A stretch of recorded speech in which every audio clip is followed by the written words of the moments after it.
itu dari perusahaan Amerika ya Bapak Ibu, dari Los Angeles di California. Di tahun 1999 sudah ada, jadi sudah ada 21 tahun di Los Angeles, Amerika Bapak Ibu. Dan profesor ini adalah profesor kecantikan sel seperti Lancome, Shiseido, P&G itu produk beliau. SK2 ada menyaplai bahan baku ke SK2 Bapak Ibu. Jadi Profesor Carl Chang, beliau adalah orang warga negara China Bapak Ibu yang berdomisili di Amerika. Beliau adalah ketua asosiasi rehabilitas sel di Amerika Bapak Ibu. Beliau mendapat 2 penghargaan Bapak Ibu di China. Kalau di China setiap 10 tahun sekali ada memberi penghargaan. Seperti Alibaba, Jack Ma, rata-rata udah tahu lah ya Bapak Ibu ya. Jadi di tahun ke-30 10 orang terinovatif Jack Ma sama Profesor Carl Chang itu satu panggung Bapak Ibu. Terus di tahun ke-40 saintis yang terkemuka cemerlang, profesor ini mendapat penghargaan yang kedua kali Bapak Ibu. Jadi Profesor Carl Chang ini bukan profesor biasa ya Bapak Ibu. Beliau juga sempat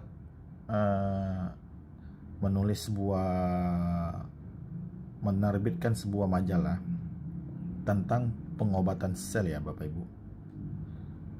Terus di tahun 2004 sama 2009 bersama timnya mendapat penghargaan Nobel Prize ya Bapak Ibu. Jadi asal usulnya dari sini Bapak Ibu, sebuah desa kecil Nordenau, cari aja di Google mungkin bagi Bapak Ibu yang belum tahu tentang Nordenau, sebuah desa kecil di Jerman Bapak Ibu. Jadi desa Nordenau ini desa kecil, cuman ada 200 kakak Bapak Ibu. Tapi pendatang dunia sampai sekarang sudah mencapai 2 juta orang Bapak Ibu. Nah, kenapa seluruh pendatang dunia ingin berbondong-bondong ke Nordenau? Mereka mau ngapain? Mereka pingin masuk ke dalam goa Bapak Ibu. Nah, ini pintu goanya dibuat cantik seperti ini Bapak Ibu. Dikarenakan kita masuk ke dalam itu kita harus bayar kurang lebih 200.000 setengah jam, minum sepuasnya. Kita keluar hanya bisa bawa 2 liter ya Bapak Ibu. Nah, kenapa pula goa ini bisa heboh? Mungkin Bapak Ibu ada yang tahu dan ada yang tidak tahu, silahkan cek aja di Google.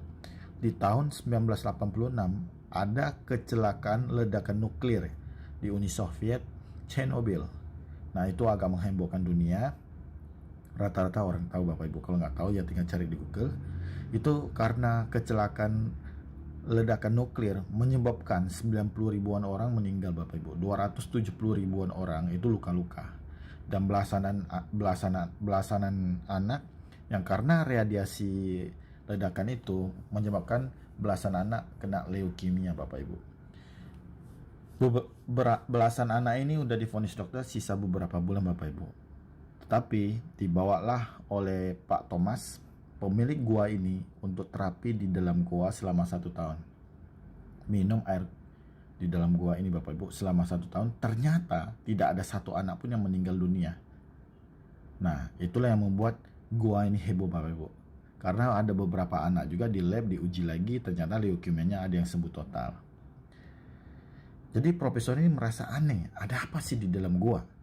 Pertama kali beliau mengambil air di dalam gua untuk dibawa ke laboratorium Amerika untuk diuji, dites. Ternyata cuma air putih biasa, tidak ada jauh berbeda dengan air mineral yang ada di Amerika. Yang kedua kali beliau mengambil air lagi yang di dalam gua itu dan dilapis berlapis-lapis. Takut masuk angin ya Bapak Ibu. Dibawalah ke Shanghai untuk di lab lagi. Ternyata tidak jauh berbeda dengan air yang dari China, air mineral yang di China, air biasa. Jadi profesor ini ketiga kali tidak mengambil air di dalam gua untuk diteliti, tetapi membentuk tim pakar air dari Jerman, China, sama Amerika. melakukan pengujian selama 7 hari di dalam gua. Ternyata yang dia temukan adalah air itu berkhasiat hanya di dalam gua. Kalau dibawa keluar beberapa jam, itu cuma air putih biasa ya Bapak Ibu.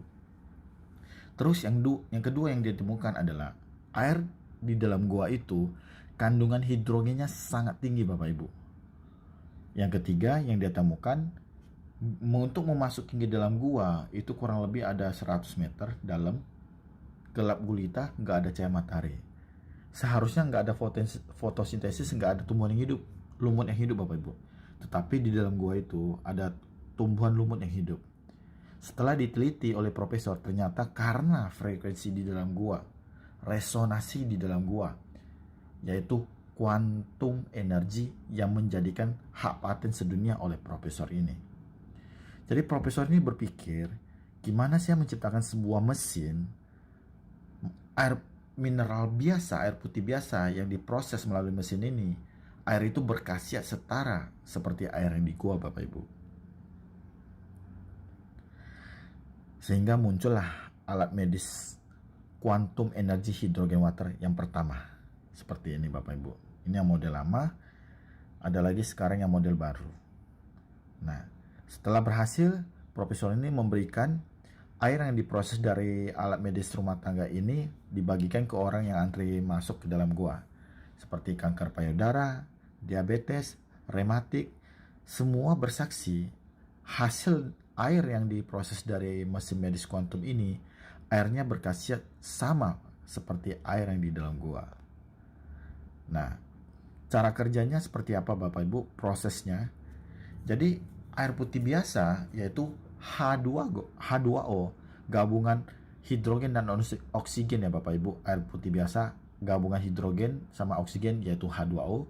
Begitu kita masukin ke dalam alat medis rumah tangga ini, alat medis rumah tangga ini mampu memisahkan antara hidrogen dan oksigen, bahkan kadar oksigennya itu dikurangi Bapak Ibu.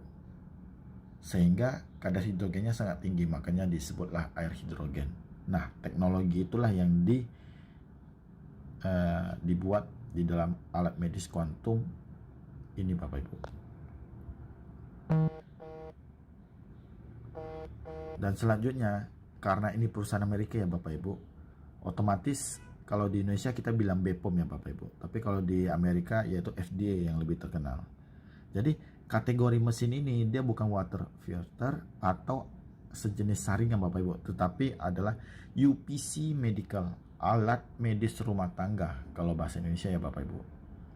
Jadi benar-benar murni, bukan saringan atau filter atau sejenisnya. Jadi seumur hidup nggak perlu ganti-ganti filter. Dia adalah alat medis rumah tangga, sehingga pada saat proses dia membutuhkan air yang bersih yang layak diminum Bapak Ibu. Jadi bukan air yang belum siap diminum ya Bapak Ibu, atau air ledeng, nggak boleh ya Bapak Ibu ya.